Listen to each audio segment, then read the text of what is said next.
नमस्कार दोस्तों, स्वागत है आपका वनडे एग्जाम सेंटर में।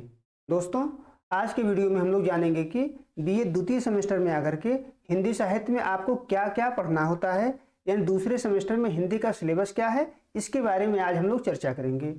दूसरे सेमेस्टर में जो पेपर आपको पढ़ना है उसका नाम है कार्यालय हिंदी और कंप्यूटर। कार्यालय हिंदी और कंप्यूटर के बारे में आपको जानना है और इस पेपर में आपको कुल 8 यूनिट पढ़ने हैं। चलिए देख लेते हैं कि किस यूनिट में आपको क्या पढ़ना है। जो आपका पहला यूनिट है, पहले यूनिट में कार्यालय हिंदी का स्वरूप, उद्देश्य एवं क्षेत्र के बारे में जानना है। इसमें आपको कार्यालय हिंदी की संकल्पना पढ़ना है, यानी कार्यालय हिंदी क्या होता है, कार्यालय हिंदी की विशेषताएं क्या होती हैं, इसके बारे में आपको जानना है।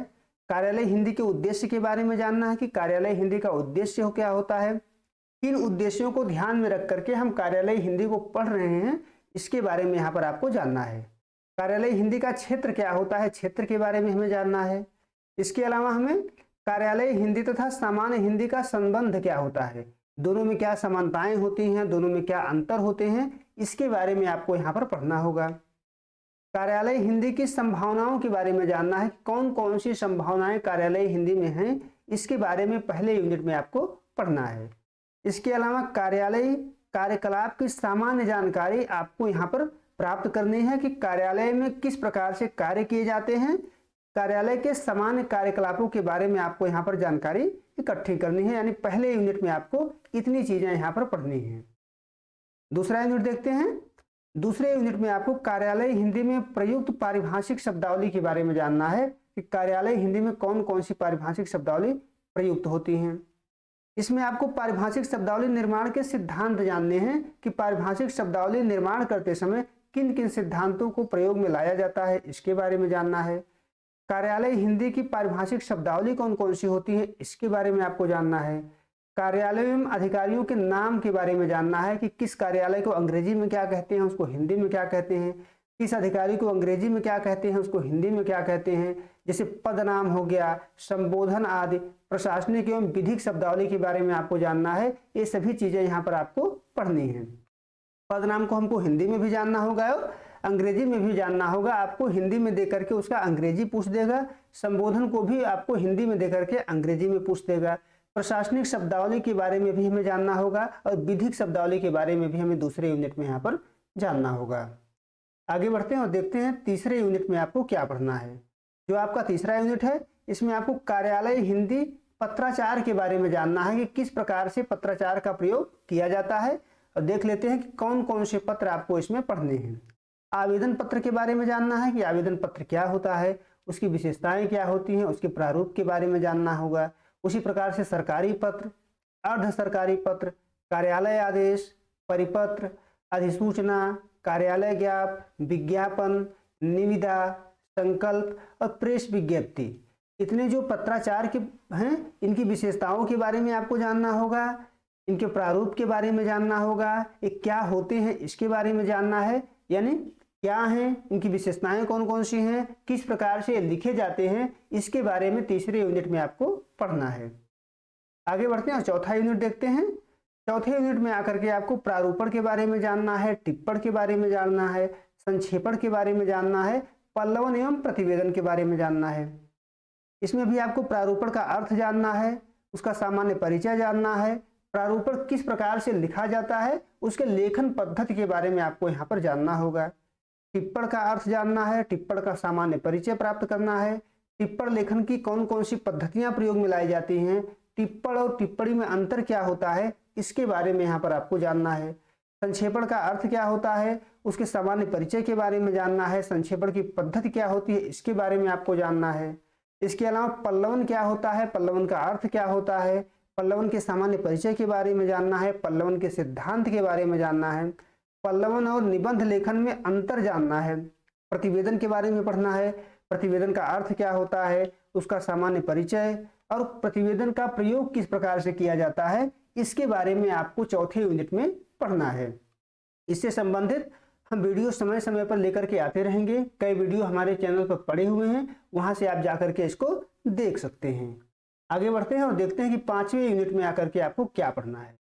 जो आपका पांचवा यूनिट है, इसमें हिंदी भाषा और कंप्यूटर का विकास क्रम जानना है।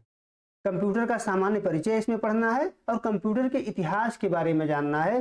कंप्यूटर के सामान्य कंप्यूटर इसमें पढ़ना है, बहुत ज़्यादा डीप में आपको नहीं जाना है।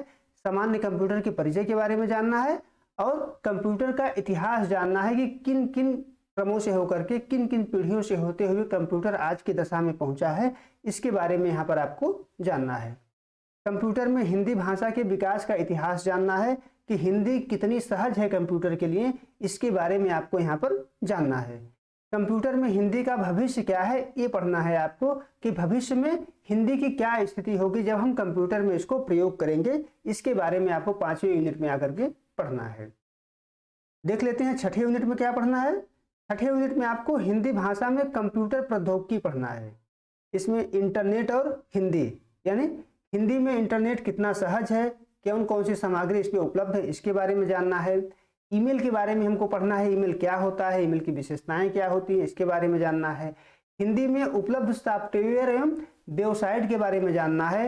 हिंदी से संबंधित विभिन्न जो वेबसाइटें हैं, इसके बारे में जानना है कि कौन सी वेबसाइट हिंदी में अत्यंत प्रसिद्ध है, किस लिए प्रसिद्ध है, इसके बारे में जानना है। जो हिंदी के सॉफ्टवेयर हैं उसके बारे में जानना है। सोशल मीडिया पर हिंदी लेखन कौशल के बारे में जानना है कि सोशल मीडिया पर हिंदी कितना जो है लिखने में व्यक्ति सक्षम हो पा रहा है, किस प्रकार से लिख पा रहा है, किस प्रकार से कौशल का विकास हो पा रहा है कि नहीं हो पा रहा है, इसके बारे में आपको जानना है 6ठे यूनिट में। आगे बढ़ते हैं और देखते हैं 7वें यूनिट में आपको क्या पढ़ना है। 7वें यूनिट में आपको हिंदी भाषा और ई शिक्षण के बारे में जानना है। इसमें आपको इंटरनेट पर उपलब्ध पत्र पत्रिकाएं जाननी है कि कौन कौन सी पत्र पत्रिकाएं इंटरनेट पर हिंदी की उपलब्ध हैं। हिंदी की पत्र पत्रिकाओं के बारे में जानना है आपको, सारी पत्र पत्रिकाओं के बारे में नहीं जानना है। इंटरनेट पर कौन कौन सी पत्र पत्रिकाएं उपस्थित हैं, उनके नाम जानने हैं, संपादक जानने हैं, किस प्रकार की पत्रिकाएं हैं, इसके बारे में जाननी है। इंटरनेट पर उपलब्ध दृश्य श्रव्य सामग्री के बारे में जानना है कि इंटरनेट पर उपलब्ध हिंदी में कौन कौन सी सामग्री देखा जा सकता है, सुना जा सकता है, इसके बारे में आपको जानना है। ब्लॉग क्या होता है, इसके बारे में जानना है। ब्लॉग की विशेषताएं क्या है, ब्लॉग का इतिहास क्या है, फेसबुक पेज जो बनाते हैं हम लोग उसके बारे में जानना है। ई पुस्तकालय सामग्री के बारे में जानना है। इसके अलावा सरकारी तथा गैर सरकारी चैनल, जो चैनल हैं जैसे ज्ञान दर्शन हो गया, ई पाठशाला हो गया, स्वयं हो गया, मोक्ष आदि हो गया, पॉडकास्ट, आभासी कक्षाएं, इन सभी के बारे में जानना है कि क्या होते हैं, कब शुरू किए गए, इनकी विशेषताएं क्या क्या होती हैं, कौन से काम ये करते हैं, इन सब के बारे में आपको आकर के 7वें यूनिट में पढ़ना है। आगे देखते हैं 8वें यूनिट में क्या पढ़ना है। 8वें यूनिट में आकर के आपको हिंदी कंप्यूटर टंकण एवं शॉर्ट हैंड का सैद्धांतिक पक्ष और हिंदी साहित्य में शोध के बारे में आपको यहाँ पर पढ़ना होगा। इसमें हिंदी भाषा के विभिन्न फांट के बारे में पढ़ना है। हिंदी भाषा में कौन कौन से फांट उपयोग में लाए जाते हैं उसके बारे में जानना है। यूनिकोड क्या होता है, किस प्रकार से इसका उपयोग किया जाता है, इसके बारे में आपको पढ़ना है। स्पीच टू टेक्स्ट प्रौद्योगिकी के बारे में पढ़ता है, यानी हम जो बोलते जाते हैं और गूगल पर जो लिखते जाते हैं उसके बारे में हमें जानना है, किस प्रकार से होता है, किस प्रकार से इसमें प्रौद्योगिकी उपयोग में लाई जाती है, इसके बारे में हमको जानना है। हिंदी में पीपीटी, स्लाइड एवं पोस्टर का निर्माण किस प्रकार से किया जाता है, इसके बारे में आपको 8वें यूनिट में पढ़ना है। इसके अलावा आपको हिंदी साहित्य में शोध भी पढ़ना है। शोध के प्रकार क्या होते हैं उसके बारे में जानना है, परिकल्पना के बारे में जानना है, परीक्षण के बारे में जानना है और परिकल्पना उत्पादन के बारे में जानना है। यानी परिकल्पना परीक्षण और परिकल्पना उत्पादन के बारे में आपको यहाँ पर पढ़ना है। शोध के चरण कौन कौन से होते हैं इसके बारे में जानना है। साहित्यिक शोध का उद्देश्य क्या होता है, इसके बारे में आपको यहाँ पर 8वें यूनिट में पढ़ना है। जितने भी यूनिट आपके हैं और इसमें जितने भी टॉपिक हैं, सभी से संबंधित वीडियो समय समय पर आपके सामने हम चैनल पर लाते रहेंगे। आप हमारे साथ बने रहिए। उम्मीद है आपको ये वीडियो पसंद आया होगा। आप हमारे चैनल को सब्सक्राइब करिए, वीडियो को लाइक करिए, शेयर करिए। बहुत बहुत धन्यवाद।